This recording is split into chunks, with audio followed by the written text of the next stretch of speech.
লন্ডনের স্বামীনারায়ণের আদলে পুজো মণ্ডপ। আমাদের প্রথম আলোর বার্তার প্রতিনিধি সরাসরি চলে গিয়েছিল শ্রীরামপুর RMS গ্রাউন্ডে। এই পুজো খুব ঐতিহ্যশালী।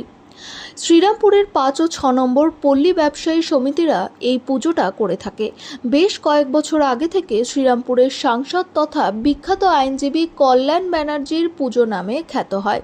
প্রতি বছর সাংসদ কল্যাণ ব্যানার্জি মণ্ডপ কিছু না কিছু অবাক করার মতো মণ্ডপ তৈরি করেন।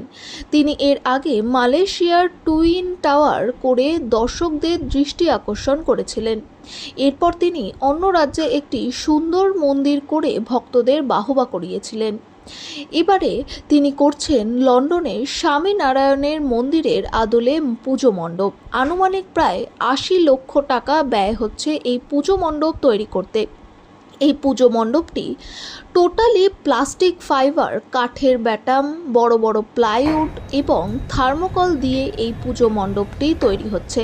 প্রতি বছর এই পুজো মণ্ডপে বাংলার দর্শক ছাড়া বিভিন্ন রাজ্যের দর্শক আসেন এই মণ্ডপটি দর্শন করার জন্য এবং মা দুর্গাকে দেখার জন্য।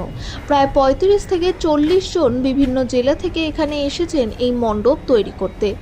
মণ্ডপ কি প্রায় 3 মাস ধরে কাজ চলছে।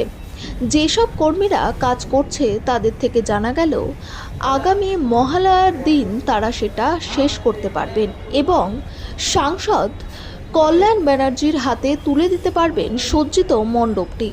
আশা করা যাচ্ছে এবারে দর্শকের সংখ্যা 25 থেকে 30 লক্ষের কাছাকাছি বিভিন্ন জায়গা থেকে মানুষ দেখতে আসবেন সাংসদ কল্যাণ ব্যানার্জির পুজো মণ্ডপটি।